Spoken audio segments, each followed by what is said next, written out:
With this, our last lecture for the classical era, I plan to discuss Constantine and the Christian Revolution. Like the last lecture, this era is part of the late Roman Empire. It too will not have very much art and no architecture to speak of, although one could certainly address the development of Christian architecture, since that was a major development during Constantine's reign. But I'll save that for the class on medieval art and architecture. During the Constantinian era, we will see how Constantine, a pagan, embraced Christianity, and it might be argued, thereby saved the religion from the extinction that had been threatened by Diocletian's Edict of Extermination in 303 AD that I talked about last time. The intention of that edict was to eradicate Christianity from the empire. Constantine will rescind this edict and issue a new one that will make Christianity and all religions legal within the borders of the empire. We will also see the continuing decline of old Rome in the west as a new, vibrant capital is established in the east. And finally, we will see how the artwork of the Constantinian era will continue the abstractions of the Tetrarchic era, but with some modifications. So let's get started. So what we're going to talk about here is the rise of Constantine the Great, who reigned from 306 to 337 AD, and the triumph of Christianity that he makes possible. In this regard, we're going to talk about the coming of the Christians, or how Christianity conquered an empire. Now, Constantine was the son of the Western Caesar Constantius Chlorus. Constantius Chlorus is one of the 4 unified tetrarchs ruling in England. His primary base of control was Trier, Germany, but at the time of his death he was in England. Also we have Maximian, the Augustus of the West, ruling from Milan, and Galerius, the Caesar of the East, ruling from Sirmium, and then Diocletian, the Augustus of the East, and the prime leader of the group, ruling from Nicomedia. Now, the tetrarchs will die, and when they do, there will be significant consequences. Interestingly enough, they all die within a few years of each other. So first there's Constantius Chlorus. Up in England, he dies in 306. Then Maximian, the Western Augustus, will die in 310. Galerius, the Eastern Caesar, will die in early 311. And Diocletian, the Eastern Augustus, the most important of the 4, will die in late 311. Now, after Diocletian dies, then that tetrarchy, which was such a beautiful and simple system, will collapse without his guidance. And of course, what happens is that the personalities come to the fore, and greed and a desire to dominate comes to the fore in the people that follow him, and the tetrarchy will come to an end. Civil war, in fact, will ensue in the West once again. What I want to talk about here is the battle for control of the West. Now, in the East, an individual by the name of Licinius will take over and for the most part control the East for some time. However, in the West, it's a different story. So what we have in the West is Maximian, the Western Augustus, ruling from Milan, and Constantius Chlorus, the Western Caesar, ruling in England, from Trier, but he's in England when he dies. Now, both of these Western rulers will have sons. Up in England, with Constantius Chlorus, his son will be Constantine. In Italy, Maximian's son is Maxentius. In England, upon the death of Constantius Chlorus, the British legions will proclaim Constantine as the Western Augustus. In Rome, meanwhile, Maxentius will proclaim himself as the Western Augustus. So now we have two competing individuals, very powerful men in charge of significant legions at their back, who are proclaiming their right to rule the West. This ultimately, of course, has to come to a head, which it will in 312. So in 312, Constantine decides to march on Rome with his legions.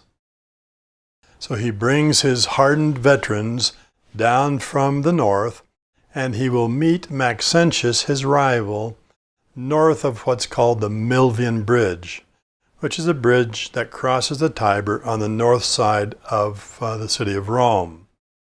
Now, this is going to be one of the most momentous battles in Western history. It's really a turning point in Western history. So here, as we fly down to the site, we can see the bridge as it looks today.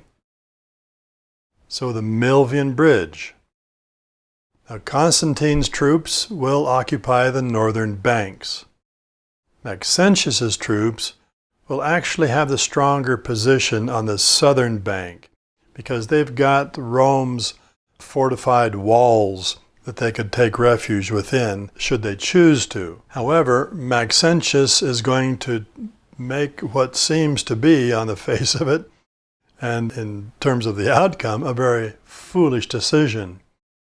And who knows why he decides to do this, perhaps overconfidence.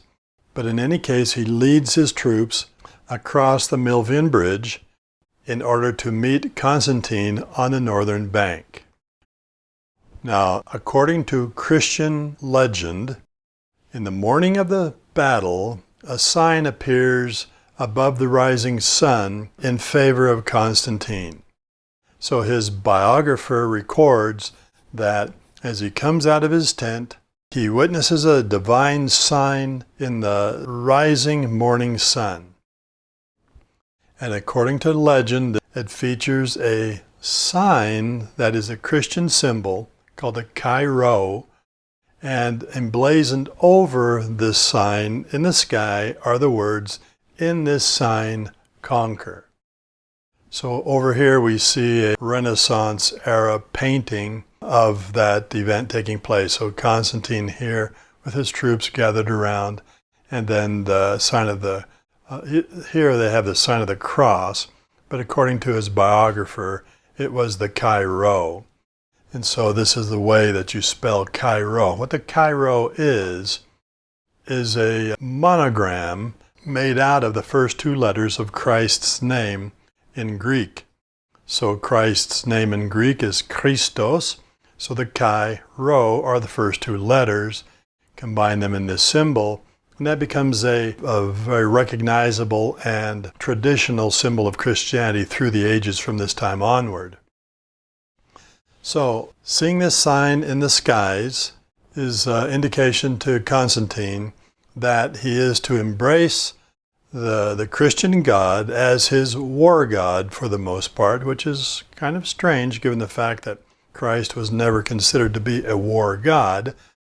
But again, according to his biographer, prior to this divine manifestation in the morning, Christ had appeared to Constantine 3 times in a dream during the night and had told him that he would be the next emperor of Rome.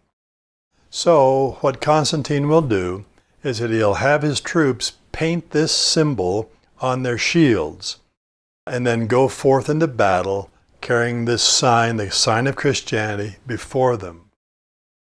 So, against all odds, Constantine meets Maxentius and defeats him on the Battle of the Milvian Bridge. And we see a representation of that here in this Renaissance era painting in which the troops of Maxentius are being pushed over the edge of the bridge into the river and being guaranteed victory by Christos, the Christian God. Now, according to the records, Maxentius, in fleeing back across the bridge after his troops had suffered defeat, fell off the bridge into the Tiber River and weighed down by his armor, drowned in the river.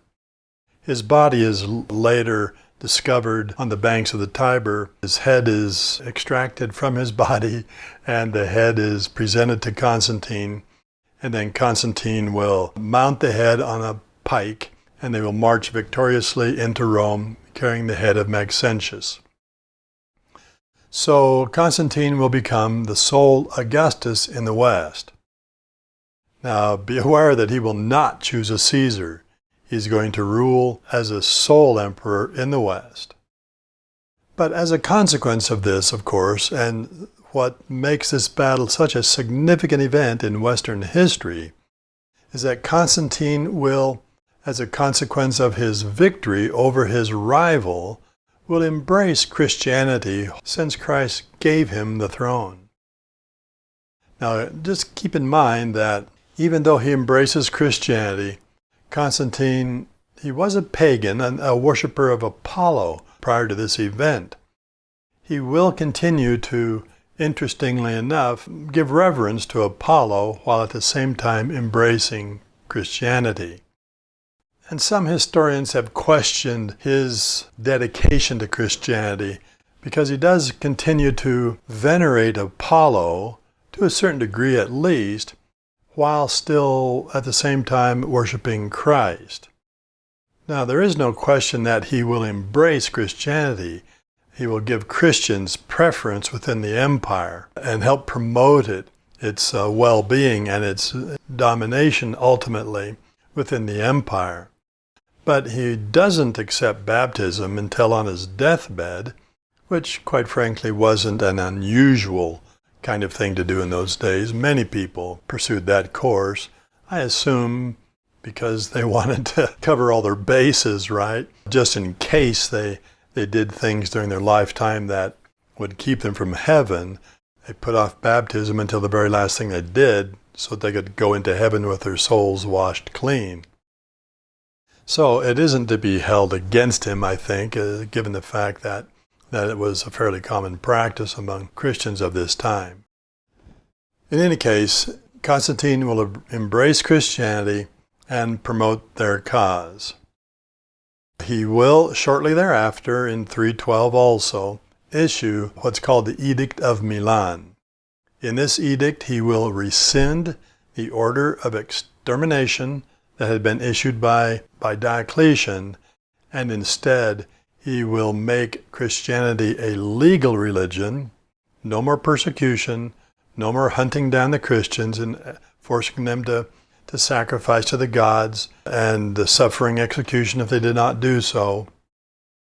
Instead, Constantine makes Christianity a legal religion.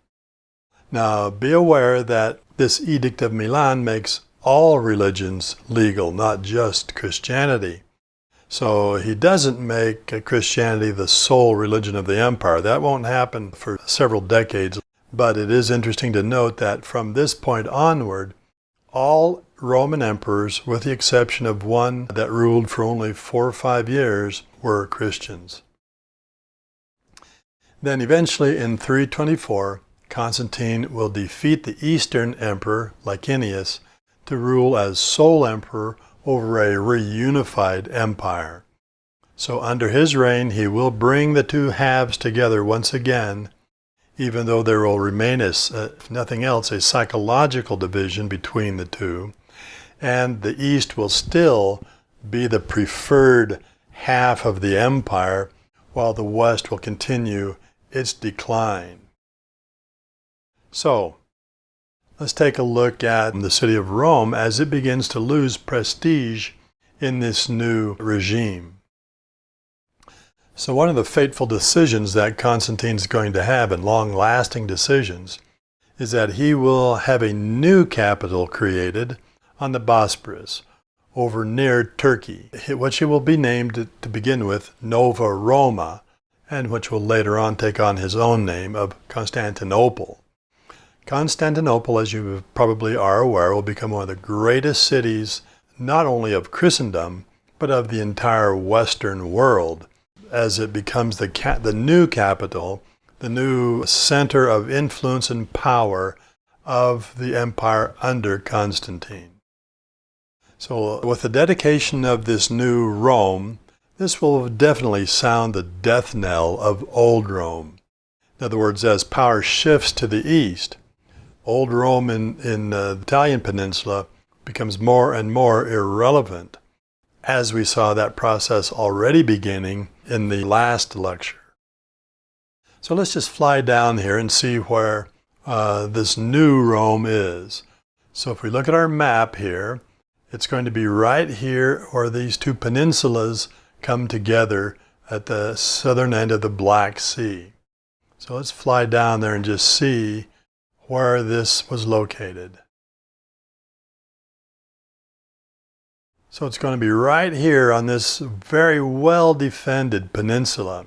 It's an excellent site for defense because it's surrounded on three sides by water to the point where the city itself will not suffer capture until the 13th century. So the dedication of this new city will sound the death knell of old Rome, and old Rome will become increasingly irrelevant. So here's a 3D artist's representation of the way that this new capital city may have looked in those days. It was very deliberately and intentionally built upon the model of old Rome. It even has 7 hills like the old Rome did, and many of the same kind of venues like chariot race course and Colosseum and forums and palaces and a variety of very similar kinds of things that were deliberately patterned after the old Rome. But as a consequence of this move to the east, Constantine will move the entire court there in 330, and he himself will never return to Rome. In fact, he spends almost no time at all during his reign in Rome itself. So the center of power of the empire will move east, and Rome, the old ancient capital, will move increasingly toward irrelevance and unimportance. In fact, eventually it becomes so unimportant that the only power or prestige that it retains is simply in the legend of what it represented from the past.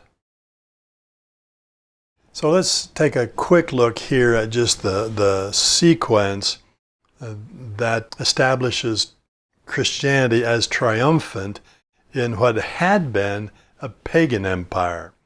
Under Constantine, Christianity will be brought back from the brink, so to speak, that it was on the verge of suffering with the edict of extermination from Diocletian. Constantine will bring Christianity back from that brink and establish it as what will become a major force in the West. Now, it doesn't happen all at once, of course.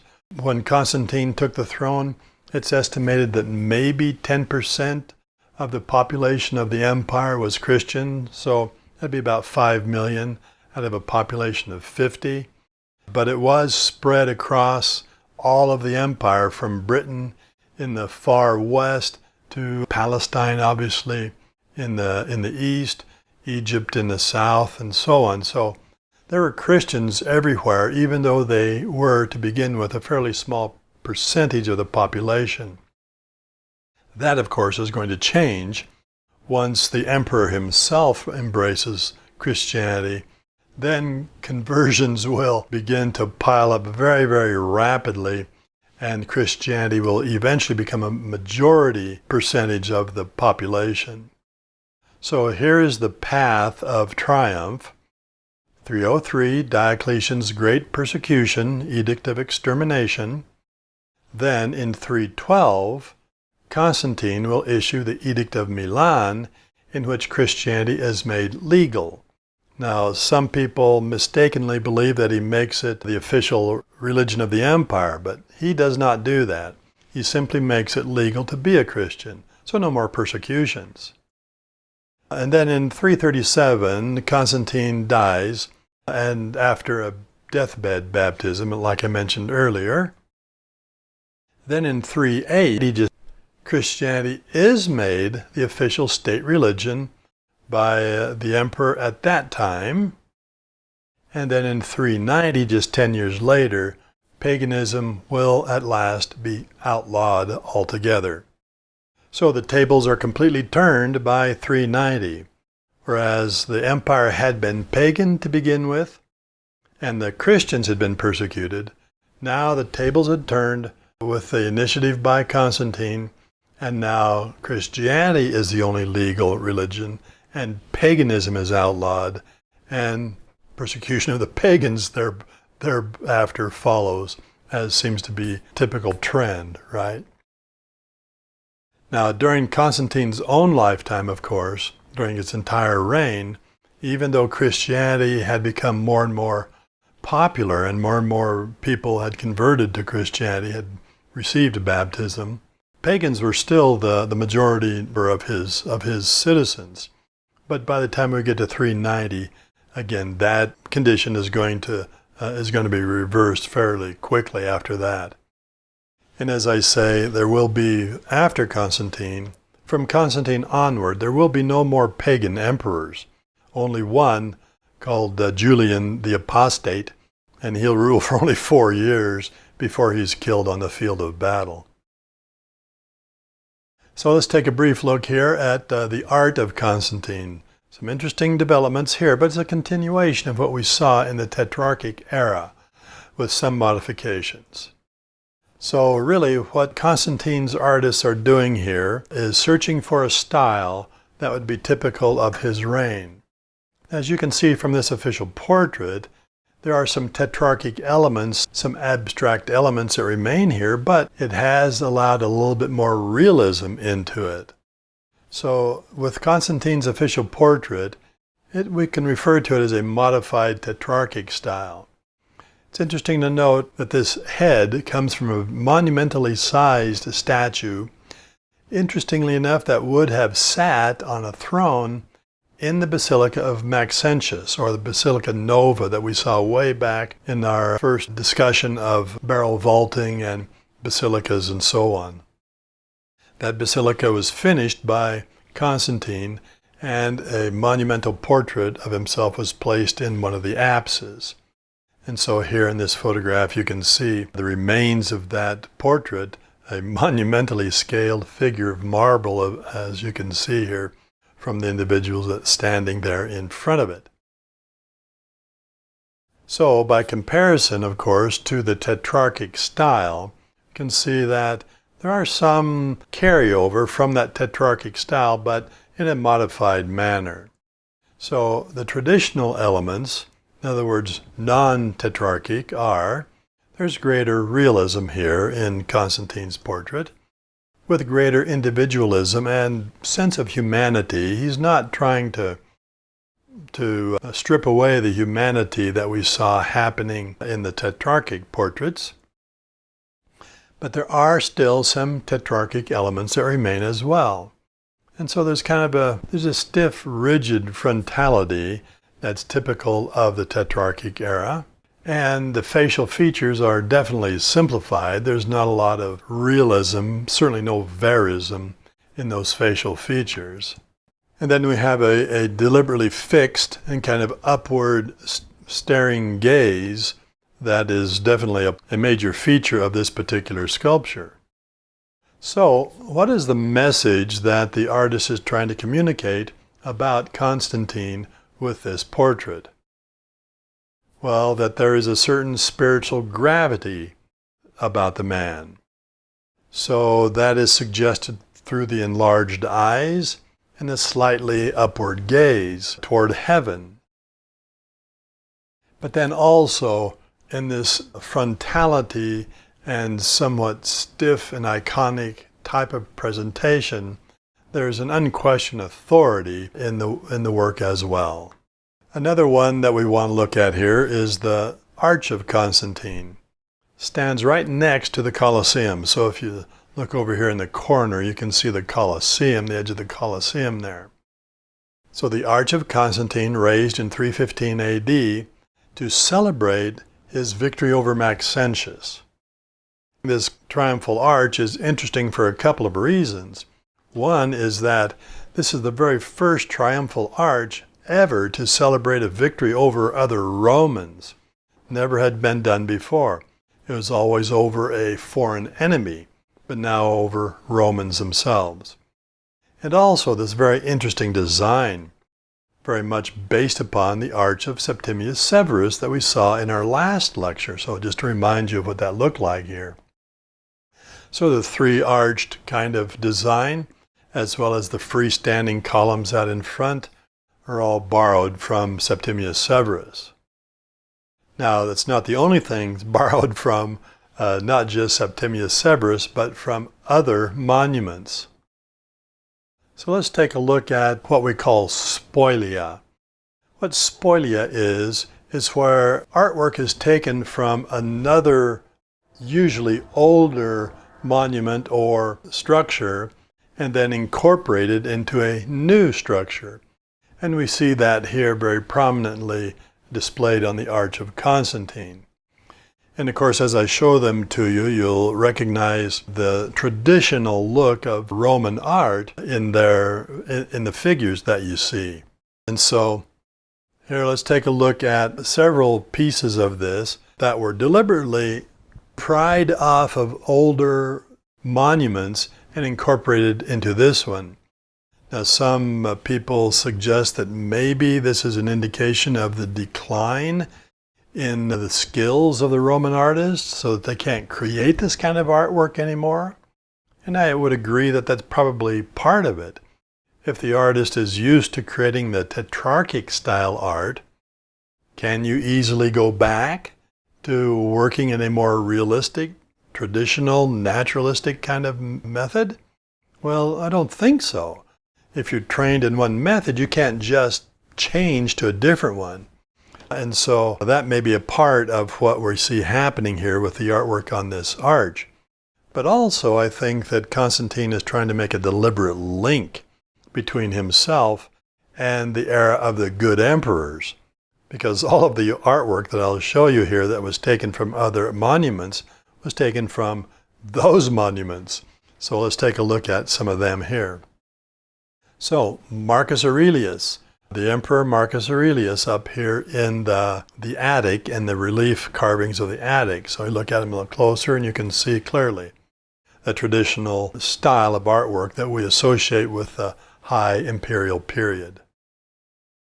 Then those standing figures there, they come from monuments of Trajan. So we look at their figures. These are barbarians from the Dacian Wars, but you can see how very traditionally they are handled. And then the last ones here, these rondels of Hadrian. Take a look at those and you can see again, very traditional artwork. So then, what is the artwork from Constantine's artists? Well, it's seen in these small reliefs around the kind of the girth of the arch. So let's take a look at one of those a little bit more closely. And you can see some original Constantinian artwork. So you can clearly see why some people think, well, if the Constantine's artists are only capable of this level of skill and naturalism, then it's a clear indication of the fact that they're not as good in terms of the art that they're creating. So which is why they steal artwork from older monuments, which is far superior to their own artwork. But I don't know whether I would agree with that. Like I say, yeah, their skills are not the same. There's no question about that. But they're some of the best artists of the empire. Given the fact that they are working for the emperor himself, they've got to be some of the very best artists, highly trained in what they can do. But keep in mind that if they're coming out of that tetrarchic era, then their skills are being trained in a different way. And they're probably excellent with those skills, but you can't expect them to be able to work in a different style because they haven't been trained in that style. But if they had been trained in it, undoubtedly they would have had the same level of skill. I use the same argument when we talk about the art of the Middle Ages. Oftentimes people dismiss that art as being crude and unlearned and incapable and unskilled. But my argument is it's as good as it needed to be. And so it looks the way that it did because of the intention of the art. And the intention of the art was different than the intention of classical art. It was an art that puts emphasis upon spiritual issues, which basically demanded a different approach. And so likewise, I think we can think a little bit of Constantinian art the same way. They're trying to create an iconic image here, representing, in a way, like Tetrarchic art did, the nature of the state, not the people that occupied the offices. So let's just look at a couple of other ones here that also represent this very schematic and abstracted approach that comes out of the Tetrarchic era. So the figures are undoubtedly mechanical and puppet-like. Don't have the same level of working with naturalistic figures, but if you compare them to Tetrarchic type artwork, then these are quite sophisticated in their own sphere. They are very repetitive though, and you're going to continue to see this repetition be carried right on through the Middle Ages, of course. So these characteristics that we're seeing now are going to be the same kind of characteristics that we see for religious art in the Middle Ages, but will be applied to a spiritual kind of emphasis instead of a royal, worldly emphasis. So the relief on the left is a depiction of the battle at the Milvian Bridge. You can see soldiers falling into the water and so on. Then I wanted to finish just with this one. This is from 390 AD, another emperor by the name of Theodosius and his family being represented as being present in the Hippodrome at Constantinople. And you can see that same abstract quality that is being represented here. That is the intention of the artist. And so if that's what their intention is, then they're able to achieve it quite well. And so maybe it is somewhat unfair to compare this to realism of the Republican era or high or early imperial periods. So that finishes our look at Roman art and architecture. Now, all of this will be continued in the Middle Ages. So if you wish to see the rest of the story, then you need to take my class on medieval art and architecture. So in that class, we'll talk about the collapse of the West, not the Eastern Empire, but the collapse of the West, and the rise and strength and domination of the East, or the Byzantine Empire, as we call it, and then the coming of the barbarians that helps to bring about the demise of the West and the rise of medieval kingdoms.